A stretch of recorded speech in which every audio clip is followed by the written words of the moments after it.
All right, we're going to Celtics postgame live. Tom Giles, Chris Forsberg, Eddie House. Celtics falling 108-104 in Orlando. Seas without Jason Tatum tonight, still led by 15 at the half. And then fell behind in the fourth quarter. Were able to go on a run there at the end and have a chance to take the lead with about 30 seconds to go. But the Magic hang on. Eddie, I'll start with you. Your initial thoughts from the Seas dropping this one to the Magic. I thought in the second, when we came out in the second half, we just didn't have that same sense of urgency that we had in the first half.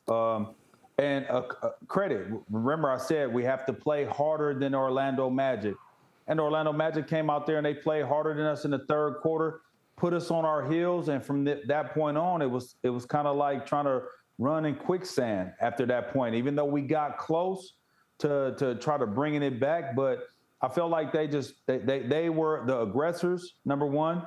Not only were they the aggressors, everything they did was hard. If it was a cut, if it was a screen, if it was a pass, everything they did, they were defending.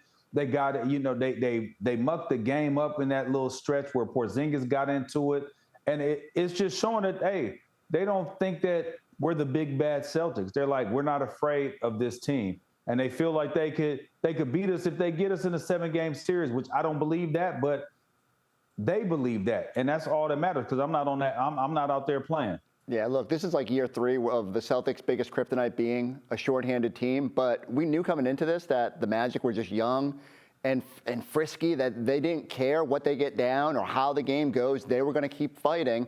And their style of play gives them a chance every single night. I was surprised the Celtics were not ready for that in the second half. Season low in points overall, 46 second half points. It's just not good enough, even against a team that's lacking all its stars. So Celtics have got to be better in those situations. They weren't crisp. There's multiple plays at the end of the game where they lacked a little bit of focus or just weren't themselves, their usual steady, poised self. So as much as it was nice to see them kind of claw their way back, give all the credit to the Magic. And the Celtics should have been ready for that sort of effort because that's the way Orlando has played all season long, regardless of who's been out there. And the Celtics, by the way, the 104 points, that is a season low. The 8 threes that they made, that's, of course, a season low, almost by a long shot for a team that we got used to seeing make about 23s. But, Eddie, you mentioned coming out of the locker room, how this thing really changed. You go to the third quarter where Orlando got themselves back into this game, actually had it tied going into the fourth. Just 1 assist and 7 turnovers for the Celtics in that third. Yeah, 7 turnovers led to 14 points. So every time they was turning the ball over, it was at least a deuce. You know, you getting 2 points off of that. You don't shoot the ball particularly well. 26% from the field, 22 from 3. At the same time, the other team is shooting 60 from the field and 55 from 3. Those are the things that you can't have happen.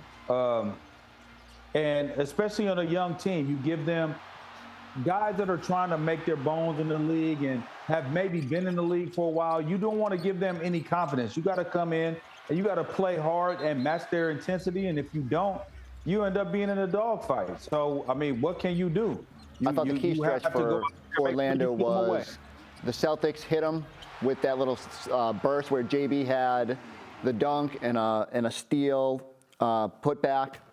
And I think they were up 9 at that point. And Orlando didn't blink. They just came right back, kept hitting. Queen was everywhere and dominated that quarter. Yet another game where like a role player or a guy who elevated to a starting role here took over the game, and the Celtics didn't have an answer. And so, again, there was multiple instances where they could have stopped the bleeding or, at least salvaged that quarter. Instead, it just seemed to snowball on them. And the Celtics they got to catch themselves in that moment. They got to be better coming out of the third quarter. It doesn't matter who's on the court for them either.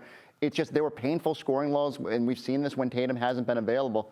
Celtics have got to be better in those moments. Still in the fourth quarter, they had a chance to take the lead there in the final minute. Let's show you how they got to that because they were down by 10 when he had that skirmish between Kristaps Porzingis and Jalen Suggs and also Goga Bitadze. Derek White knocks down a 3, so that made it a 6-point game. Then Drew Holiday coming back the other way, hitting a 3 with under 2 minutes to play.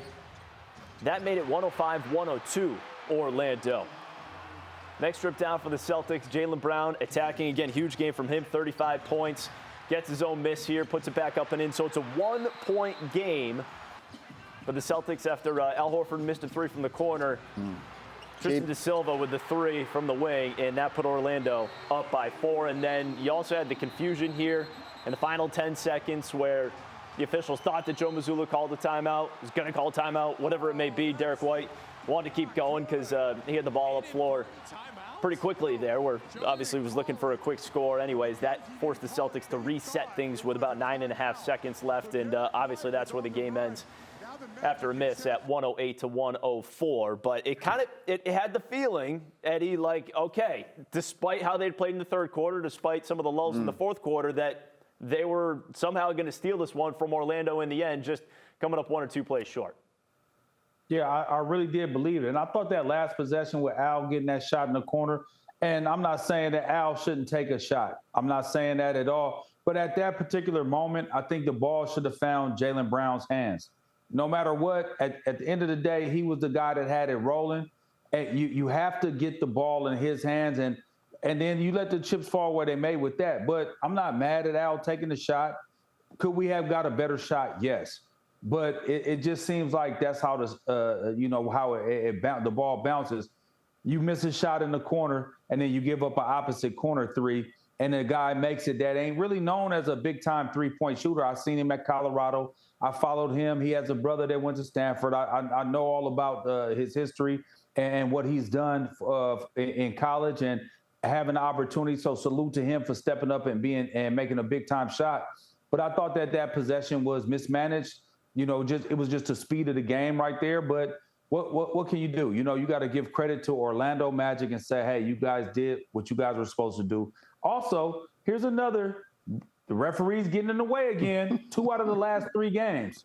2 out of the last 3 games, the referees have got in the way of the Boston Celtics having the opportunity. So, I mean, this is something that has to get looked at. And Anthony Edwards spoke about it. So I'm not the only one that's seeing this. I watch basketball all over. So, they got to get that together.